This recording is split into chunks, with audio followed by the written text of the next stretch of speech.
बार्शी तालुक्यातील अंबाबाईची वाडी, ज्योतिबाची वाडी आणि हत्तीस परिसर येथे सुरू असलेल्या अवैध दारू विक्री विरोधात उभारण्यात आलेलं आंदोलन तात्पुरतं स्थगित करण्यात आलंय. राष्ट्रवादी काँग्रेस सोलापूरचे सरचिटणीस नागेश चव्हाण यांनी ही माहिती दिली आहे. प्रशासनानं दिलेल्या आश्वासनानंतर हा निर्णय घेण्यात आल्याचं त्यांनी स्पष्ट केलं. या भागात गेल्या काही वर्षांपासून अवैध दारू विक्री मोठ्या प्रमाणात सुरू असल्याची तक्रार स्थानिक नागरिकांकडून होत होती. याच पार्श्वभूमीवर नागेश चव्हाण यांनी जन आंदोलन उभारलं होतं. तसंच प्रशासनाचे लक्ष वेधण्यासाठी त्यांनी मुंबई येथील आझाद मैदानावर 21 एप्रिल रोजी आत्मदहन आंदोलन करण्याचा इशाराही दिला होता. या इशाऱ्यामुळे प्रशासनात खळबळ उडाली होती. दरम्यान सोलापूर ग्रामीणचे जिल्हा पोलीस अधीक्षक अतुल कुलकर्णी यांनी नागेश चव्हाण यांच्याशी चर्चा केली. या चर्चेदरम्यान त्यांनी संबंधित भागातील अवैध दारू विक्री विरोधात 1 महिन्याच्या आत ठोस कारवाई करण्यात येईल असं आश्वासन सुद्धा दिलंय. प्रशासनाच्या या भूमिकेनंतर नागेश चव्हाण यांनी आत्मदहन आंदोलन मागे घेतल्याची घोषणा केली आहे. नागेश चव्हाण यांनी सांगितलं की प्रशासनाला दिलेल्या मुदतीत अपेक्षित कारवाई झाली नाही तर यापेक्षा तीव्र स्वरूपाचं आंदोलन छेडण्यात येईल. गरज पडल्यास वैराग पोलीस ठाण्यासमोर ठिय्या आंदोलन करण्यात येईल असा इशारा सुद्धा त्यांनी दिलाय. दरम्यान या प्रकरणामुळे परिसरातील नागरिकांमध्ये अपेक्षा निर्माण झाली असून प्रशासनानं दिलेल्या आश्वासनाची अंमलबजावणी होते का याकडे आता सर्वांचं लक्ष लागलंय. अवैध दारू विक्रीमुळे समाजावर होणारे दुष्परिणाम लक्षात घेता या विरोधातील कारवाई अत्यंत गरजेची असल्याचं नागरिकांकडून सांगितलं जात आहे. नमस्कार. काल दिनांक 21/4/2026 रोजी मी मुक्काम पोस्ट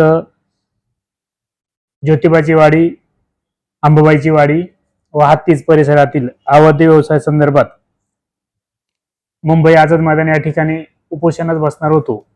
परंतु मी 20 तारखेला आमच्या जिल्ह्याचे SP साहेब कुलकर्णी साहेब यांना भेटल्यानंतर त्यांनी मला शब्द दिला की यापुढे त्या ठिकाणी कुठलेही अवैध व्यवसाय चालणार नाहीत आणि जरी चालू झाले तर आम्ही त्यांच्यावरती कठोर कारवाई करू. तुम्ही उद्याचं जे उपोषण आहे ते थांबवा म्हणून मी त्यांच्या विनंतीला मान देऊन मी कालचं माझं 21चं उपोषण मी स्थगित केलेलं आहे. परंतु जर का भविष्यामध्ये पुन्हा त्या ठिकाणी अवैध व्यवसाय चालू झाले तर माझं पुढचं उपोषण वैराग पोलीस स्टेशनला असेल. जय हिंद, जय महाराष्ट्र. आतापर्यंत तुम्ही एवढे वेळेस आंदोलन उपोषण केले, प्रत्येक वेळेस काही ना काही कारणावरून माघार घेतले. इथून पुढची काय तुमची? नाही, कसं आहे, आमच्या जिल्ह्याचे सन्माननीय SP साहेबांनी मला शब्द दिलेला आहे की बाबा या अगोदर जे काय तुमची उपोषणं झालेली आहेत ते मुंबई, पुणे या ठिकाणी झालेले आहेत. आता हे उद्याचं उपोषण आहे ते तुम्ही उपोषणाला बसू नका. भविष्यात जर अशी कुठली त्या ठिकाणी अवैध व्यवसाय चालू झाले तर आम्ही स्वतः तिथं टीम पाठवून कारवाई करू.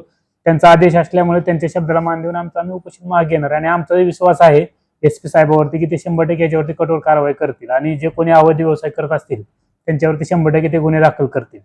जर का तसं नाही झालं तर भविष्यामध्ये आम्ही पुढचा निर्णय आमचा असणारच आहे किंवा आमचं जे आंदोलन आहे जोपर्यंत याच्यावरती कठोर कारवाई होणार नाही तोपर्यंत आमचे आंदोलन चालूच राहणार आहेत. स्थानिक पोलीस स्टेशनशी तुमचा संवाद झाला काय? हो, स्थानिक पोलीस स्टेशनशी मी PI गुंडन गावडे साहेबांना बी जाऊन भेटलो. त्यांनी पण मला सांगितले की बाबा आमच्या कारवाई चालूच आहेत. त्यामुळे मी त्यांना पण भेटून त्यांना भेटल्यानंतरच परत मी SP साहेबांना जाऊन भेटलो. SP साहेबांनीच मला सांगितलं म्हणून माझं आंदोलन मागे घेतलं. तुम्ही ज्यावेळेस पुण्यात पत्रकार परिषद घेतली त्याच्या अगोदर कारवाई झाली होती, कितपत तथ्य आहे त्या कारवाई? आता कसं आहे की कारवाई दाखवतात त्यांनी, पण कारवाई करून सुद्धा जर का परत पुन्हा तेच व्यवसाय परत चालू होत असतील तर ते कारवाई नॉमिनल कारवाई झाली म्हणावं लागेल. कारण जर कारवाई झाली असती तर परत त्या ठिकाणी त्यांनी धंदे करायची डेअरिंगच केली नसती. तर आम्ही जे SP साहेबांनी भेटल्यानंतर SP साहेबांनी शब्द दिलेला आहे की भविष्यामध्ये ज्या टायमाला आता त्यांची टीम जाऊन कारवाई करेल त्या ठिकाणी परत तिथं कुठलाही अवैध व्यवसाय चालणार नाही असं त्यांनी आम्हाला शब्द दिलेला आहे. म्हणून आम्ही आंदोलन मागे घेतो. काय पुढच्या आंदोलनाचं काय स्वरूप असेल? पुढचं आंदोलनाचं ह्याच्यापेक्षा उग्र आंदोलन असणार आहे माझं वैराग पोलीस स्टेशनला जर का भविष्यात परत जर तिथं धंदे चालू झाले तर. ब्युरो रिपोर्ट, आराम पर्वसाठी लक्ष्मण साबळे, पुणे.